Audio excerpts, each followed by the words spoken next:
On this episode of The Wrangler, we examine Tampa's solutions to global warming and catch the latest headlines in entertainment. Wrangling in the News starts now.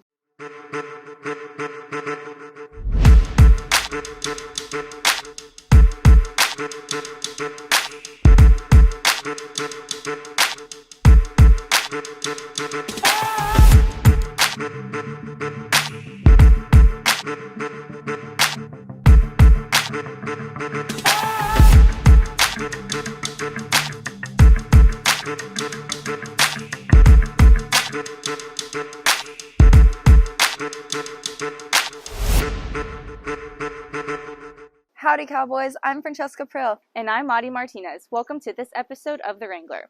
With elections being held this month, many political topics like global warming are making headlines. That's right, Madi. I spoke to environmental experts to see how Tampa is currently addressing climate change. A September 2022 report by United in Science says greenhouse gas emissions are continuing to rise.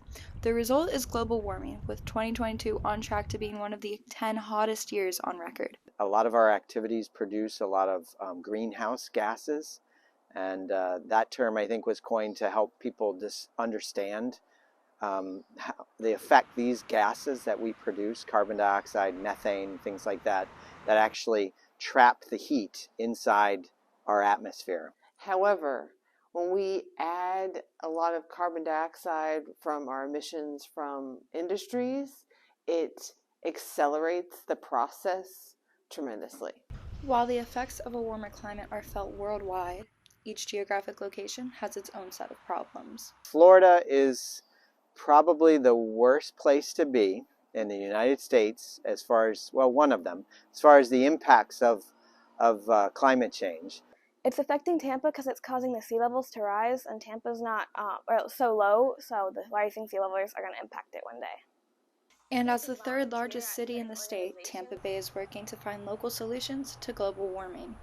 One such is the Tampa Bay's Regional Resiliency Council, a group that is made up of more than 30 government agencies and over 90 private sector partners. They're creating a climate action plan, so the cities are starting to do what they can to decrease the amount of greenhouse gases that are being produced. The plan includes increasing Tampa's recycling and reducing burning plastics. Recycling is the main way they can get involved. So bringing forks and spoons for your lunches, not getting all this packaging, just really being aware of it, having reusable water bottles. You can volunteer at certain organizations whose main goal is to stop the spread of greenhouse gases. Another focus of the plan is to reduce CO2 emissions by educating citizens on their driving habits. You could carpool whenever you can, drive more fuel-efficient cars. I mean, nobody carpools anymore, right? But that would help. Fewer cars going fewer miles will really help. Tampa Bay also hopes that awareness of the problems global warming causes inspires individuals to take action. It's the whole group of individuals working together to make that impact tremendously. Local media can encourage and give examples of certain organizations, like where people can go and volunteer.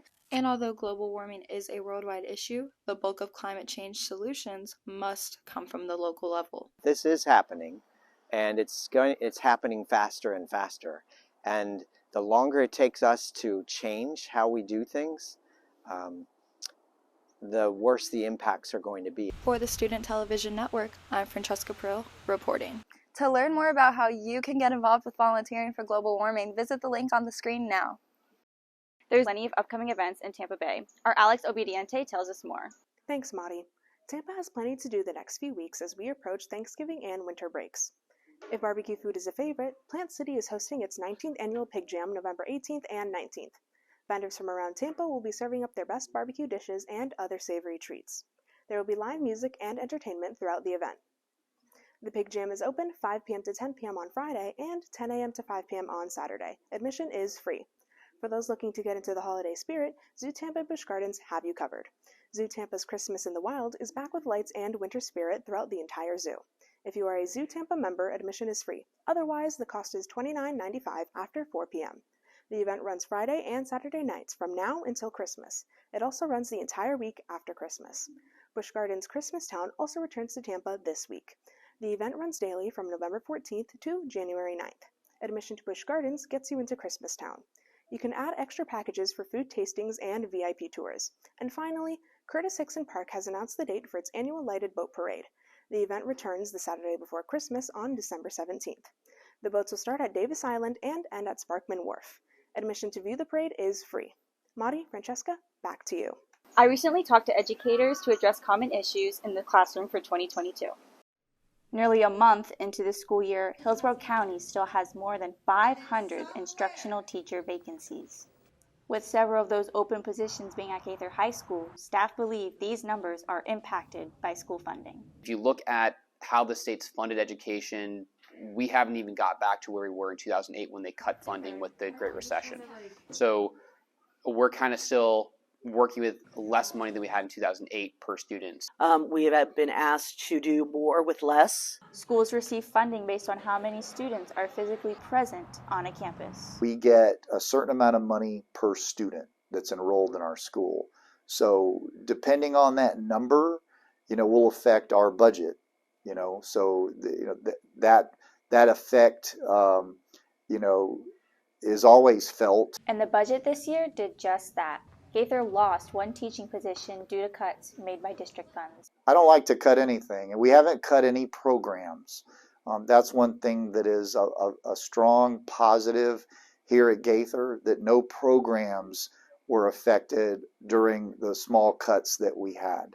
In addition to cuts, stagnant pay is a reality teachers are facing now that Hillsborough's millage referendum did not pass. During primary election voting in August, voters did not agree to pay additional taxes to fund teacher raises. State funding affects us, obviously, with my take-home pay, and that affects my home life, and that affects my children's lives, my personal children's lives. As the cost of living increases due to inflation, some teachers are choosing to leave Gaither and the profession. It's hard for people to keep up with the inflation and the rising cost of insurance and, property taxes and, you name it, groceries, gas.